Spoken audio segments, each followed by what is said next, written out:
नमो रियंगाणं नमो सिद्धाणं नमो हरियाणं नमो जैनं नमो जयसुभदौणं प्रेषो पञ्चनमेकारो शुभभावप्रणाशनं मङ्गलं जगदीशमनमो मङ्गलं मङ्गलं भगवान् वीरो मङ्गलं गौतम प्रभु मङ्गलं स्तूलिभद्राद्याजैरधर्मस्तु मङ्गलं सर्वारिष्टविनाशाय सर्वविष्टार्थदायिने सर्वलब्धिनिधानाय गौतम स्वामिने नमः अज्ञानतिमिरान्धानां ज्ञानाञ्जनशलाकया नेत्रमुन्मीलितं येन तस्मै श्रीगुरुवे नमः। 2 दिन से स्टॉप पर बात चलती है, रुक जाओ, बंद कर दो, अटक जाओ। पहले दिन बात की थी सेव बैड मेमोरीज, गलत मेमोरी को अपने मन में सेव करके यदि हम बैठे उनको ख़त्म कर दो। कल एक बात बताई थी, टॉर्चरिंग हैबिट्स, किसी को टॉर्चर करने की यदि हमारी आदत बन गई है उनको भी ख़त्म कर दो। तो कल जो बात बताई थी वो करीबन ओवर 50 जो थे शायद उनके लिए थी। आज वो बात मैं बताना चाहता हूँ जो यंग जनरेशन है उनके लिए मैं कहना चाहूँगा, स्टॉप अपोजिंग एल्डर्स। आपके पिताजी हो, आपकी मम्मी हो, आपके बड़े भाई हो, समाज में कोई प्रतिष्ठित हो जो पुख्ता है, एडल्ट भी है, मैच्योर भी है, उनकी हर बात को अपोज करने की जो मानसिकता करीबन आज बन चुकी है, वो मानसिकता कितनी भयंकर है उनका एक एग्जाम्पल करीबन 20-22 साल के पहले किसी एक सिटी में बना हुआ था, वो आज मैं आपके सामने रखना चाहता हूँ। वो दिन था 31 दिसंबर, रात को 10 बजे लड़की ने अपनी माँ से कहा, मैं अपनी फ्रेंड के साथ बाहर घूमने के लिए जाता हूँ। मम्मी ने ना बोला, और कोई दिन होते तो मैं निश्चित तौर से जाने देती, मगर आज का माहौल 31 दिसंबर का तू समझती है, मैं भी समझती हूँ, बहुत गलत माहौल रहता है। प्लीज़ आज जाने की जिद मत कर। लड़की ने माँ से जिद की, मम्मी तू जो मानती है ऐसा कुछ नहीं है, मेरी 4 फ्रेंड के साथ 2 ही घंटे में घूम के मैं वापस आ जाऊंगी। माँ आखिर माँ है, करे तो भी क्या करे। इस उम्र में बलात् तो किसी को रोका नहीं जाता है। मम्मी और पापा की बिल्कुल ना होने के बावजूद भी, पापा तो अंदर बैठे थे, मगर माँ की आवाज़ सुन के पापा ने भी कहा कि बेटी माँ वो ना बोलती है तो जाने की जिद मत कर, मगर वो निकल गई। मोबाइल स्विच ऑफ करके निकल गई थी। 11 बजा, 11:30, 12, 1, 2, 3, पिताजी और माँ की चिंता का कोई पार नहीं था। संपर्क करे तो कहाँ करे, क्योंकि मोबाइल तो था ही नहीं। और जिन पर प्यार ज़्यादा होता है उन पर डाउट भी तो ज़्यादा होता है, चिंता भी ज़्यादा और डाउट भी ज़्यादा। क्या होगा, कुछ हादसा तो नहीं होगा। 2 तरीके का डाउट था, एक तो स्त्री थी, लड़की थी, उम्र लायक थी, यंग थी। पहली चिंता थी कि वो शायद कोई अकस्मात तो नहीं होगा, और दूसरी चिंता थी उनके सील सदाचार के साथ तो कुछ गलत नहीं हुआ होगा। और आखिर करीबन 4 बजे दरवाज़ा खटखटाया, माँ ने दरवाज़ा खोला, लड़की सीधी अंदर दौड़ी, माँ से चिपक कर रोने लगी। माँ समझ गई कुछ गलत हुआ है, और माँ ने पूछा क्या हुआ, और लड़की ने सब बता दिया। मेरी फ्रेंड ने मेरे साथ धोखा कर दिया। हम गाड़ी में बैठे, गाड़ी में बैठ कर के किसी को होटल में गए। होटल में पहले से करीबन 4 से 5 लड़के तैयार थे, कुछ पिला दिया। पिलाने में नशे की कोई बात होगी, मालूम ही नहीं पड़ा। सुबह उठी तो पता चला सबने मुझे रेप करके खलास कर दिया। माँ आखिर माँ होती है। बेटी को बोला चिंता मत करना, मैं तुझे संभालूंगी। माँ ने संभालने का हर संभव प्रयास किया, मगर न मालूम कहीं भी बात वो लड़के ने या तो शायद लड़की की फ्रेंड ने ये बात लीकेज कर दी। लीकेज करते करते मीडिया तक पहुंची। मीडिया ने बात बड़ी जोर से उठाई। लड़की के घर पे इनकी माँ पर फोन आने लगे, अश्लील और गंदे, जिनका जवाब देना माँ के लिए मुश्किल बन गया। और लड़की अपनी माँ पर, अपने पिता पर आने वाले फोन सब सुन रही थी। घर का बिगड़ा हुआ माहौल उसने देखा, टेंशन भी देखा, और उसको मन में लगा मेरी एक ही गलती, माँ के ना कहने पर भी मैं चली गई, और आज मम्मी और पापा को इतना दुख, इनके दुख से मुक्त करना मेरी जिम्मेदारी है। और एग्रेसिव बन करके किसी को बताए बिना लड़की अपने कमरे में गई, पंखा के साथ दुपट्टा लगा दिया और वो सुसाइड कर दिया। अब इनके डेट में चले जाओ, क्या था? पिताजी की बात, माँ की बात सीधी सीधी ना ही बोल देने की मानसिकता। एक बात मैं बताना चाहता हूँ, एडल्ट बनना अलग बात है, मैच्योर बनना अलग बात है। एक उम्र आपको एडल्ट तो बना देती है 20, 25, 30 साल की उम्र में, मगर मैच्योरिटी बिल्कुल अलग बात है। एडल्ट पुख्तता है, मैच्योरिटी परिपक्वता है। आज की यंग जनरेशन को करीबन करीबन ऐसा लगता है सारी दुनिया के पास अक्ल होगी या नहीं होगी, मगर मेरे माँ बाप के पास तो अक्ल नहीं है।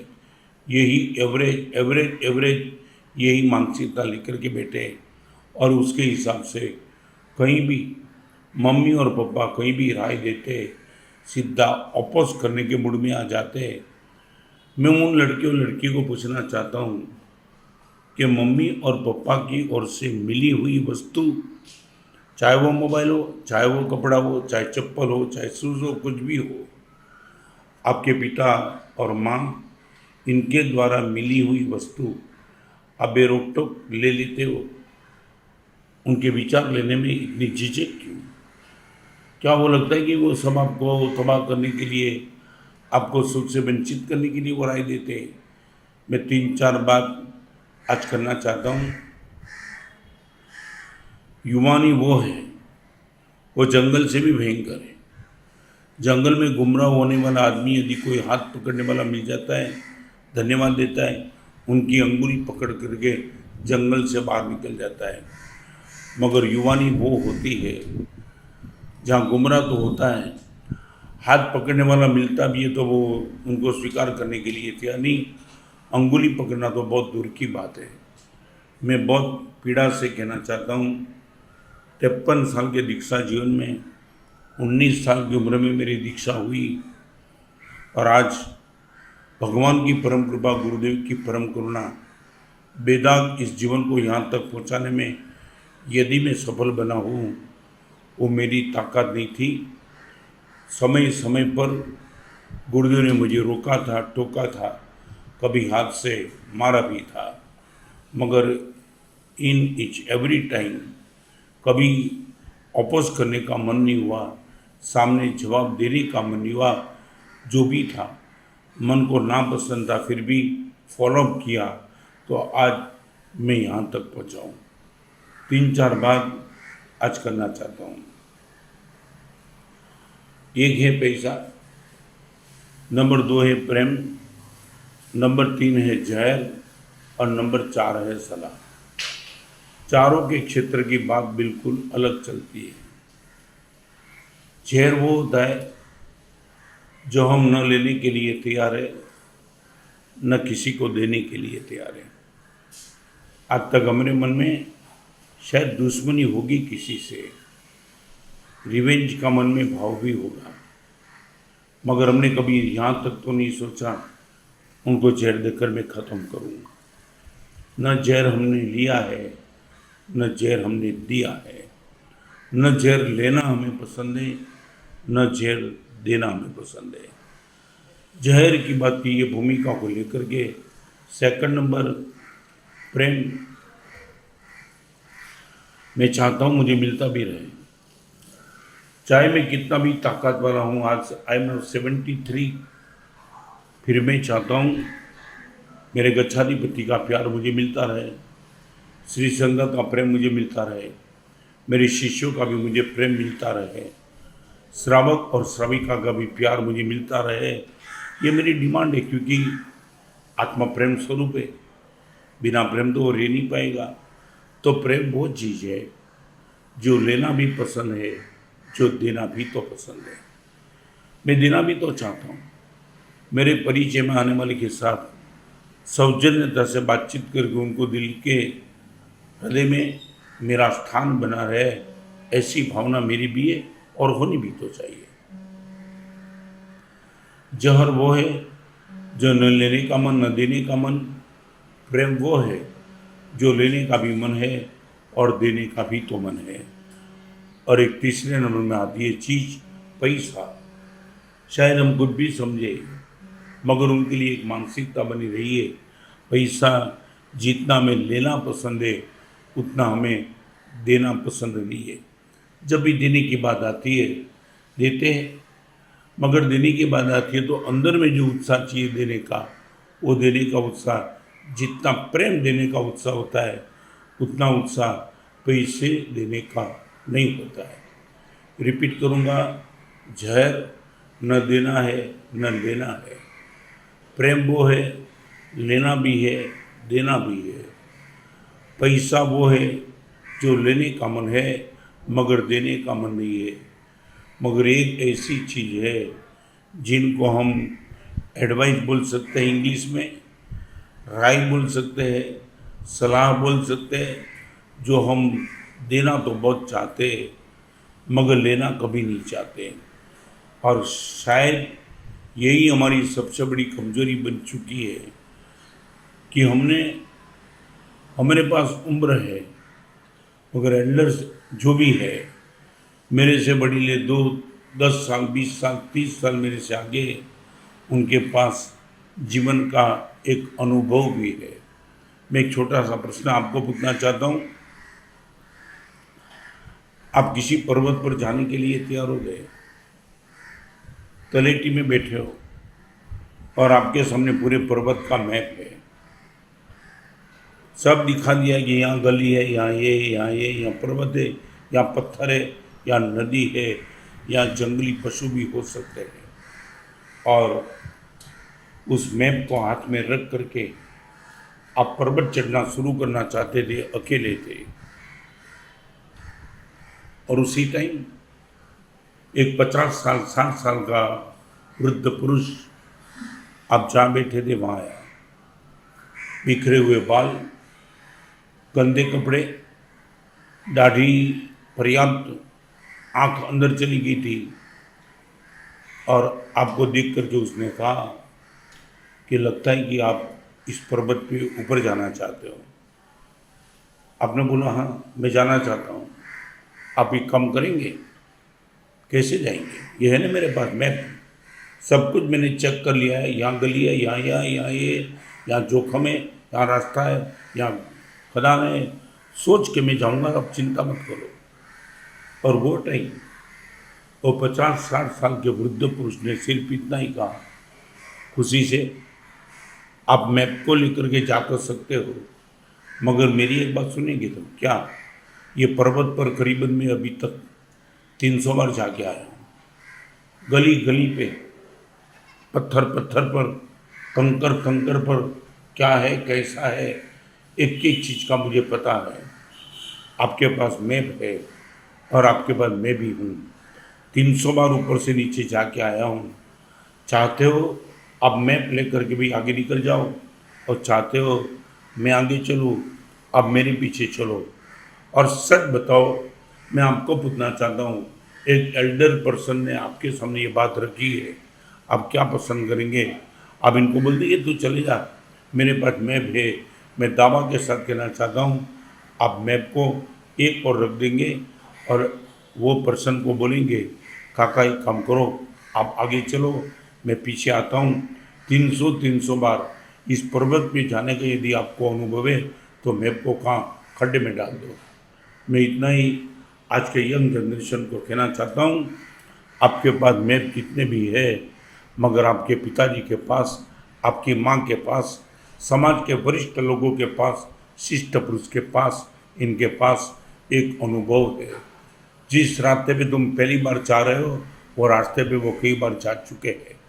मे बी पॉसिबल वो रास्ते पे उसने मार भी खाया है, निष्फलता भी आई है, हताश भी हुए, मगर एक अनुभव लेकर के बैठे हैं कि कहाँ कौन सा स्पॉट ऐसा है जो जीवन को तबाह भी कर सकता है और जीवन को आगे भी तो ले जा सकता है। तो स्टॉप उस सब्जेक्ट पर मैं कहना चाहता हूँ, ऑपोजिंग एल्डर्स।